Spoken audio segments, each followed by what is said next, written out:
Hello, dear students of Readings and Conversation 1, Group 3. This is your teacher, Professor Ivette Henríquez, and we're going to discuss topic number 4 of the reading techniques, which is word parts. What happens when we use word parts? Well, it's analyzing parts of a word for information about its meaning. And so here we have the word unreadable, for example. Many words in English can be broken down into several parts. When you know the meaning and function of some common word parts, you can, first of all, guess the meaning of some new words. Second, remember the meaning of new words better and increase the number of words that you know. So which are the parts of the words in English? We have the root. What is the function of the root, or what is it? The root of the word contains the basic meaning. After that, we have our prefix.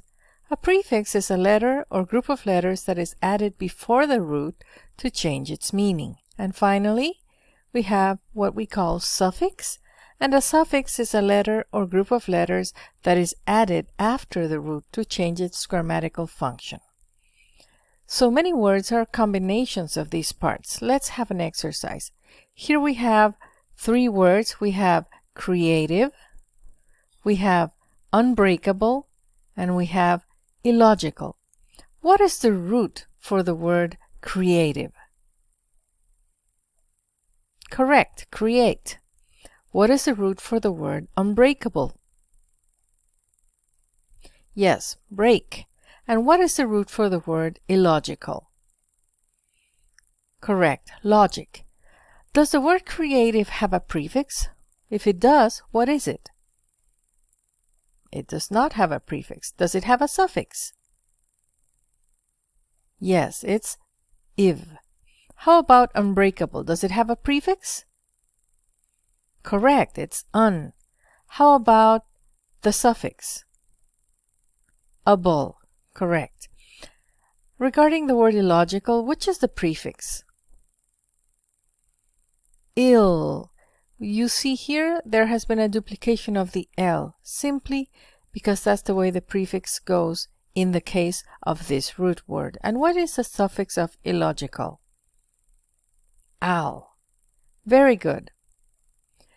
So here we have 2 more words. We have reaction, root or base word act, prefix re, and suffix yun.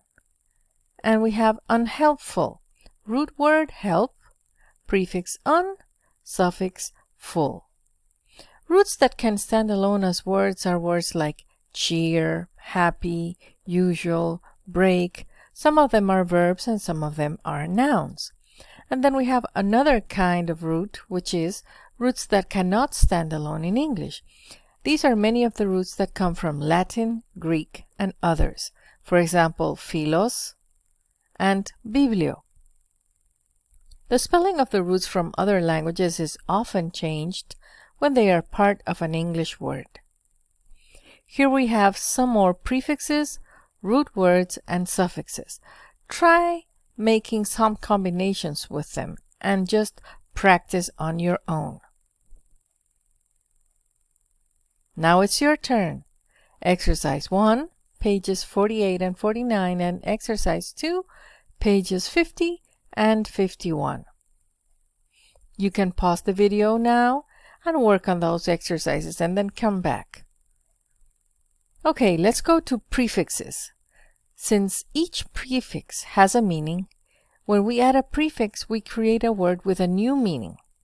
The following meanings are often added with prefixes. We have negative or opposite, and we have the prefix un. Number or quantity, we have the prefix bi, tri, tetra, etc. Regarding time, we have the prefix, for example, pre or post. About space, we have inter, we have intra, etc. And then sometimes a prefix can function like a root, and we have examples uni, which means one, plus ifi or ifi, which means make, and we have unify. We have do, which means two, and et, which is a piece. So we have duet is a piece of music for two performers. Now it's your turn. Exercise 3, pages 52 and 53, and exercise 4, pages 53 and 54. And then we have some more exercises. We have exercise, it was supposed to be 5, but in your books it does not have a number, and it's pages 54 and 55. And exercise 6, which is page 55 and 56. Now let's go on to another part. How about suffixes? Since most suffixes are related to grammar, adding a suffix to the end of a word usually changes the word's part of speech. So when a suffix is added to the end of a root, the spelling of the root often changes. So we have understand, which is a verb, plus ing is understanding. Comprehend, which is a verb, when we add ion or ion, it becomes comprehension. And happy plus ness becomes happiness, and then the y changes to an I. Some suffixes form adjectives, and there we have that there is also a change. We have understand plus able is understandable. Success plus, what would it be there? Full, correct, means successful.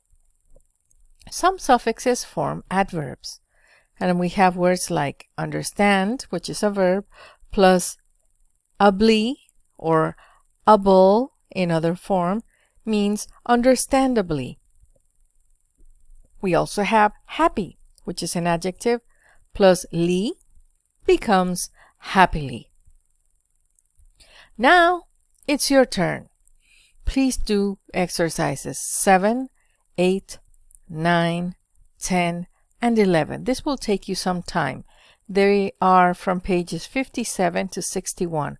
So you can pause the video and then work on your own. This has been the end for word parts. It's good to see you again on Friday. Bye-bye.